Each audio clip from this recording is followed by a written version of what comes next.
Satuan Polisi Pamung Praja Kota Batu berencana memanggil salah satu pengembang kaplingan tanah di Dusun Durek, Desa Giripurno, Kecamatan Bumiaji. Pemanggilan tersebut karena pengembang telah menyalahi peraturan daerah tentang rencana tata ruang wilayah.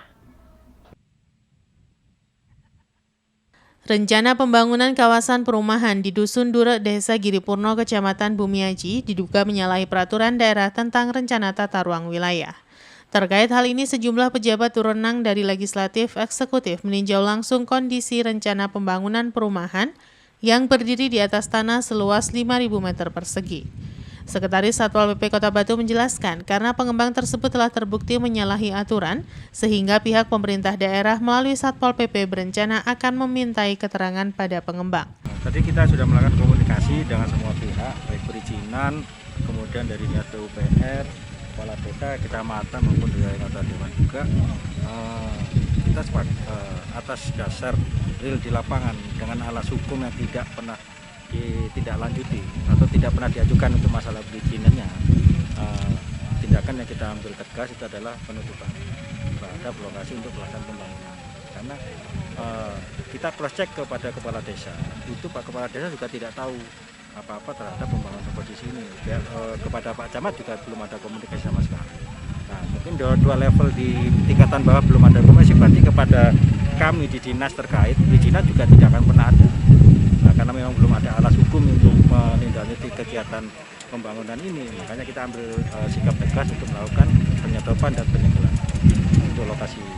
Kita akan melakukan pemanggilan terhadap penanggung jawab terhadap owner. Kita besok panggil hari Jumat ke kantor untuk dimintai keterangan dulu semua. Gitu. Baru nanti ada tahapan lebih lanjut setelah keterangan kita kumpulkan semuanya. Anggota DPRD Komisi A membenarkan bahwa pihak pengembang telah menyalahi aturan sehingga harus mengikuti prosedur perizinan. Diharapkan pengembang kooperatif dalam permasalahannya sehingga apa yang terjadi bisa diselesaikan bersama dan mentaati semua peraturan yang telah dibuat oleh pemerintah Kota Batu. Hasil dari sidak, karena ini belum ada izin, sementara kita tutup. Dan Satpol nanti akan polis land. Sambil menunggu dibuka nanti setelah mengurus perizinannya. Jadi kegiatannya di stop. Itu yang pertama. Tapi yang kedua, karena dengan sidak ini ada laporan dari warga kaitannya dengan sumber, kan di bawah itu ada sumber. Nah itu kena dampaknya dari longsoran itu. Nah, sementara saya minta nanti yang tanah longsor di sumber itu dibersihkan, ditata lah, karena ini untuk pengairan ke sawah. Jadi kegiatan yang untuk pembangunan di stop. Nah, kegiatan yang untuk membersihkan di sumber ini kita persilakan, dan ada jalan setapak, itu dulu ada jalan setapak karena kena tanah ini tertutup. Nah itu saya minta ini nanti dihidupkan kembali jalan.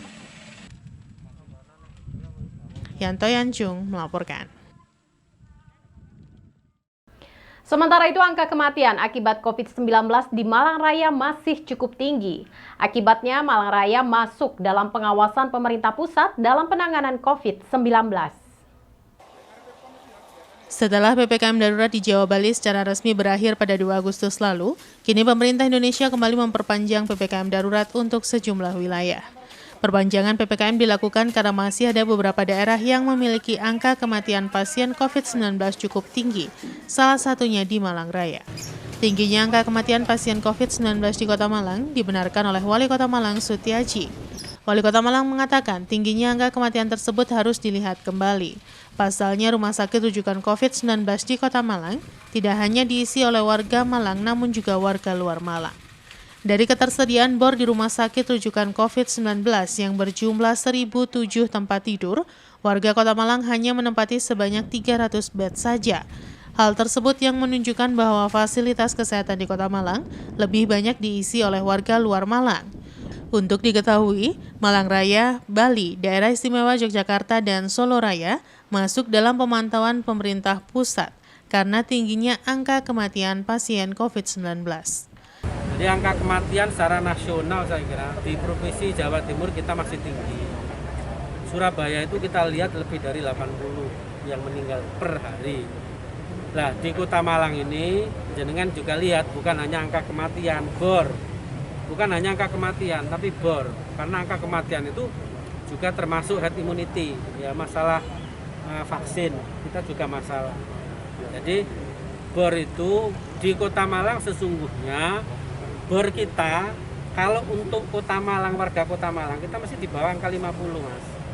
Jumlah bor kita itu 1007, warga Kota Malang yang di rumah sakit itu jumlahnya 300, berarti kan di bawah angka 50. Itu bukti bahwa tempat tidur yang disiapkan oleh Vaskes di Kota Malang, 7 rumah sakit rujukan, itu bukan dihuni oleh warga Kota Malang. Simon Alfredo melaporkan.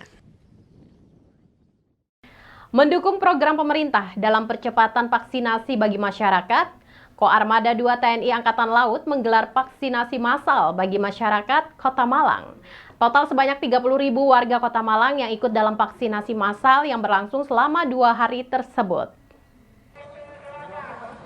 Serbuan vaksinasi massal yang diselenggarakan oleh Koarmada 2 TNI AL bekerja sama dengan Pemkot Malang berlangsung di Stadion Kajayana Malang. Serbuan vaksinasi sebanyak 20.000 warga Kota Malang yang telah mendaftar secara online dan 10.000 warga yang daftar offline mendatangi Stadion Kajayana untuk melakukan vaksinasi.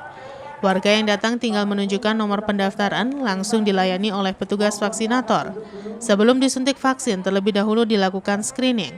Peserta yang dinyatakan sehat langsung disuntik vaksin jenis Sinovac. Wanda Ayu, salah satu warga yang ikut serbuan vaksinasi massal ini mengaku senang telah divaksin. Ia mengaku penting untuk divaksin karena menambah imun sekaligus ikut mencegah persebaran COVID-19. Ini vaksin pertama kali saya, vaksin tahap 1. Persiapannya apa, Mbak? Kenapa? Persiapannya apa, Mbak? Kalau untuk persiapannya sih saya jaga pola makan, jaga pola tidur, terus jaga kesehatan juga sih. Yang penting olahraga, kemarin sempat juga olahraga sih buat jaga stamina juga, imun tubuh juga sih, kayak gitu. Serbuan vaksin kali ini tanggapannya gimana, Pak? Gimana setelah divaksin? Kenapa? Setelah divaksin gimana? Kalau buat setelah divaksin sih rasanya kita belum tahu ya, mungkin kedepannya mungkin beberapa jam lagi atau mungkin besoknya pasti mungkin baru kerasa. Cuman kalau untuk kendalanya sih nggak ada apa-apa sih, enak banget, nggak kerasa juga, nggak kerasa sakit. Ternyata aku kan parno banget sama jarum suntik, ternyata nggak kerasa apa-apa sama sekali sih. Mbak, seberapa penting sih melakukan vaksin? Kalau untuk vaksin sih mungkin bisa menjaga sistem imun tubuh kita, menjaga kita sendiri, membentengin kita sendiri dan orang lain, terutama orang yang di rumah. Mungkin ya ada yang parno atau yang gimana, kan banyak sekali kan orang sekarang tuh vaksin ada yang mikirnya tuh yang aneh-aneh, tapi kembali lagi ke kita pribadi kita sendiri tuh gimana, kayak gitu sih. Sementara Laksda TNI Iwan Isnurwanto, Panglima Koarmada 2 yang didampingi Gubernur Jawa Timur, Kapolda dan Wali Kota Malang yang meninjau serbuan vaksinasi massal ini mengatakan, vaksinasi massal ini awalnya 20.000 yang telah mendaftar secara online. Namun antusiasme masyarakat yang meningkat, kuota ditambah 10.000 yang daftar offline. Dan total 30.000 warga Kota Malang yang akan divaksin selama 2 hari, yakni Sabtu dan Minggu. Sedangkan untuk vaksinator sendiri yang dilibatkan 600 lebih vaksinator. Serbuan vaksin ini digelar untuk percepatan program vaksinasi pemerintah. Masyarakat diharapkan selain melakukan vaksinasi, dihimbau tetap menjaga protokol kesehatan dengan menerapkan 5M. Kita bersama-sama melaksanakan vaksinasi menggunakan vaksin Sinovac yang direncanakan selama 2 hari ini bisa menembus 20.000 targetnya, karena sesuai dengan pendaftaran di online 1 hari jam 14.30 sudah habis 20.000. Sesuai yang kita rencanakan bersama, bahwa sesuai perintah pimpinan negara, Bapak Presiden, kepada Panglima TNI, Kapolri, Kementerian Lembaga, dan saat ini Koarmada 2 bersama dengan Wali Kota Malang melaksanakan vaksinasi di sini. Kami berbangga bahwa keberadaan Forkopimda Jatim, Forkopimda Kota Malang sangat membantu mendukung pelaksanaan ini. Simon Alfredo melaporkan. Terima kasih Anda masih setia bersama kami dalam Info 7 Malaraya. Jelang HUT kemerdekaan RI ke-76, Kepolisian Resort Kota Batu menggelar vaksin massal dengan sasaran masyarakat umum, ormas, dan para komunitas. Pelaksanaan vaksin Polres Batu menerjunkan 16 vaksinator dengan berpakaian adat daerah dari urusan kesehatan atau Urkes Polres Batu. Ratusan warga dari berbagai komunitas dan ormas sekota Batu menjalani vaksin massal dosis pertama di Polres Batu. Kegiatan vaksin massal ini berbeda dengan pelaksanaan vaksin sebelumnya. Polres Batu dalam menyambut hari ulang tahun kemerdekaan RI menerjunkan 16 vaksinator dari tenaga kesehatan Polres Batu. Pelayanan vaksinasi dilakukan oleh para anggota Polres Batu dengan mengenakan pakaian adat daerah. Terbagi menjadi 2 tahap, untuk tahap kedua di sisi kedua dengan sasaran warga masyarakat umum, untuk di sisi pertama dengan sasaran para komunitas dan organisasi kemasyarakatan yang ada di Kota Batu. Untuk menghindari antrian pelaksanaan vaksinasi massal Polres Batu, selain mengatur registrasi peserta, juga mendirikan beberapa gerai vaksin di halaman Polres Batu. Kapolres Batu menjelaskan vaksinasi massal kali ini tidak melibatkan tenaga kesehatan dari pemerintah daerah, namun dilakukan oleh vaksinator dari unsur kepolisian sendiri dengan tujuan agar capaian herd immunity atau kekebalan kelompok tercapai. Sementara target vaksinasi massal yang dikemas dalam vaksin Semeru Merdeka ini untuk masyarakat umum dosis kedua 200 orang sasaran, dan untuk ormas dan komunitas dengan sasaran 400 orang suntikan dosis pertama. Untuk vaksinasi yang dilaksanakan Polres Batu pada hari ini, kita prioritaskan untuk keluarga dari Polres Batu dan selanjutnya komunitas yang ada di wilayah hukum Polres Batu, baik dari Banser, dari Kokam, dari PP, dari atau IPSI atau Persatuan Perguruan yang ada bela dirinya di seluruh Polres Batu, dan juga dari komunitas seni maupun dari keamanan yang ada di Batu ini. Target berapa dosisnya? Untuk keseluruhan ada 700 dosis hari ini. Itu gelombang tahap pertama atau kedua tadi? Untuk yang tahap pertama ada 500 dan gelombang untuk dosis kedua ada 200. Harapannya dengan vaksin ini tadi? Terbentuknya herd immunity di Kota Batu yang pasti, biar semuanya sehat, kuat, dan COVID segera hilang dari Kota Batu. Yanto Yancung melaporkan. Angin yang bertiup lebih kencang pada musim kemarau patut diwaspadai masyarakat dan pengguna jalan. Karena patah dahan besar bisa terjadi dan juga rawan gangguan terhadap kesehatan. Pengamanan pohon pinggir jalan tetap harus dilakukan oleh pihak terkait untuk keselamatan pengguna jalan. Musim kemarau, suhu udara dalam beberapa hari terakhir masih terasa dingin dan angin yang bertiup lumayan kencang. Kondisi ini harus diwaspadai pengguna jalan dan juga warga masyarakat karena rawan terjadi musibah patah dahan pohon, reklame maupun gangguan terhadap kesehatan. Pada bulan Agustus, musim kemarau angin bertiup lebih kencang dari biasanya memang merupakan kondisi normal dan saat ini angin yang bertiup masih belum masuk kriteria kencang. Kondisi ini harus lebih diwaspadai dan diantisipasi warga yang sedang beraktivitas khususnya di jalan. Selain bahaya patah dahan, kondisi suhu udara bisa menyebabkan kesehatan terganggu, seperti batuk, pilek, dan demam. Menurut salah seorang warga, angin yang bertiup cukup kencang di kawasan Karangploso sudah dirasakan beberapa hari terakhir. Walaupun tidak sampai terjadi peristiwa yang tidak diinginkan terjadi, warga dihimbau tetap waspada khususnya terhadap kesehatan. Di lokasi terlihat beberapa banner iklan reklame yang mulai lepas, robek, dan jatuh akibat terpaan angin. Warga masyarakat dihimbau untuk lebih waspada ketika melintas di jalan, karena saat ini sudah banyak umbul-umbul dipasang di pinggir jalan dalam rangka memeriahkan HUT RI ke-76, yang sewaktu-waktu bisa jatuh menimpa pengendara. Mulai kemarin lusa udah mulai angin terus. Angin terus Pak ya? Iya. Pagi, siang, sore Pak ya? Iya. Pengaruhnya seperti apa nih Pak keadaan kalau sudah kayak gini Pak? Ya itu, kalau emang orang nggak tawar ya itu ngereges, kantuk itu mesti itu ada. Pak masih ada khawatiran nggak Pak ketika beraktivitas di jalan pohon-pohon Pak kan banyak juga pohon-pohon yang masih rimbun gimana? Iya, masih khawatir kan. Tapi kalau angin-angin itu harus waspada.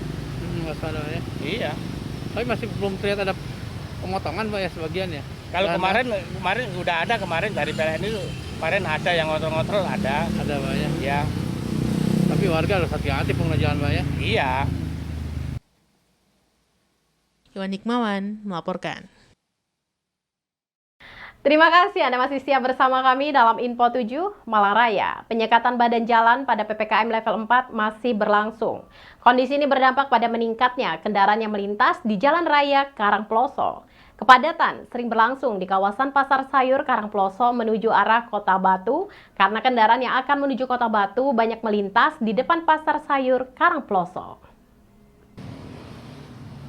Beginilah yang terlihat di Jalan Raya Karangploso, tepatnya di kawasan pasar, baik di pintu masuk maupun pintu keluar.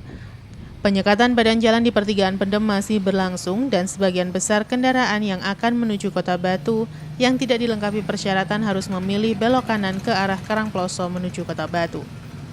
Kondisi ini tentu saja berdampak pada ramainya kendaraan yang melintas di depan Pasar Sayur yang tidak jarang terjadi kepadatan akibat aktivitas Pasar Sayur dan juga kendaraan ke arah Kota Batu. Menurut salah seorang warga di kawasan Pasar Karangploso, kondisi arus ramai sudah sejak pukul 9 pagi dan biasanya sampai sore, khususnya ke arah Kota Batu yang harus memutar melintasi Jalan Raya Tawang Argo, Pandanrejo menuju Batu. Di Jalan Raya Pendem Batu juga terlihat kendaraan yang melintas tetap ramai, baik yang melintas melalui Jalan Raya Mojorejo maupun Torongrejo Batu, yang terkadang masih bisa dilintasi dan sisanya menuju Batu melalui Girimoyo. Ini arus kelihatan agak lumayan Pak ya? Ya, kayak lumayan, agak ramai sudah.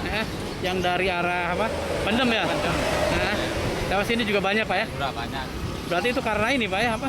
Karena PPKM yang ditutup Iya. di arah Pendem, arah Batu itu. Nah, berarti mobil diarahkan ke Arah sini ke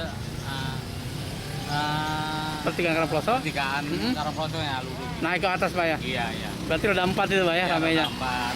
Mulai jam berapa kelihatannya Pak? Pagi jam sekitar jam 8 jam 9 itu baru. Mulainya? Ya, mulai. Sampai jam berapa biasanya kalau lagi ini? Sekitar ya jam 5, jam 6. Sudah selesai Pak. Lumayan Pak ya kelihatannya Pak ya? Ya, sudah ramai nih Mas. Soalnya ya itu ya yang sana dibuka itu Ya. yang di Pendem itu ya. Oh gitu Pak ya. Iwan Hikmawan melaporkan. Dan laporan tentang perakiraan cuaca tadi sekaligus menutup perjumpaan kita dalam Info 7 Malang Raya edisi hari ini. Bagi masyarakat Malang Raya, kami ingatkan untuk selalu menerapkan protokol kesehatan 6M. Mencuci tangan, memakai masker, menjaga jarak, menjauhi kerumunan, membatasi mobilitas, dan makan makanan yang bergizi. Mewakili kerabat kerja yang bertugas, saya Sri Widiarti mengucapkan terima kasih atas perhatian Anda. Sampai jumpa dan wassalamualaikum warahmatullahi wabarakatuh.